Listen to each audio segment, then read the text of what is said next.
গণভোটের রায়কে মেনে নিয়ে অতি দ্রুত জুলাই সংস্কারকে বাস্তবায়নের দিকে এগিয়ে নিয়ে যাওয়া হোক। মাননীয় স্পিকার, যেই জুলাইকে আজকে অস্বীকার করা হচ্ছে, যেই জুলাইকে আজকে পাল্টে দিতে চায়, জুলাই কথা বললে যারা লাফিয়ে উঠেন সংবিধান দিয়ে, যারা জুলাইকে চাপা দিতে চান, যারা জুলাইয়ের সময় রাজপথে ছিলেন না, রক্ত দেননি, তাদের পরিবারকে কেউ জুলাইয়ের সময় শাহাদাত বরণ করেননি, তারা এই জুলাই আন্দোলন চলাকালীন সময়ে সীমান্তের ওপারে 5 স্টার হোটেলে ছিলেন। এ কারণে জুলাইয়ের মর্ম তারা বুঝবেন না। আমি বলতে চাই, the will of the people is the supreme authority. The supreme power of a nation belongs to the people.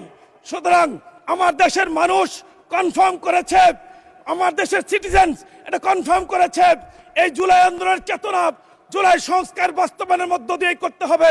সেই জুলাই সংস্কারের বাস্তবায়ন করতে হলে আমাদেরকে নতুন করে এই বাংলাদেশে শপথ গ্রহণ করতে হবে। সৌভাগ্যক্রমে আমার নাম সালাউদ্দিন। আমি আমার পক্ষ থেকে নয়, শুধু দেশবাসীর পক্ষ থেকে আহ্বান জানাতে চাই, বাংলাদেশের মানুষের প্রত্যাশা জুলাই সংস্কার বাস্তবায়ন হবে। তেল সংকট নিয়ে মাননীয় প্রধানমন্ত্রী সহ মাননীয় মন্ত্রীবর্গ কথা বলবেন দেশের পক্ষে, দেশের মানুষের পক্ষে। মাননীয় ধন্যবাদ জি। নামের মিল টেনেছেন, 2 মিনিট দেয়া হলো আপনাকে।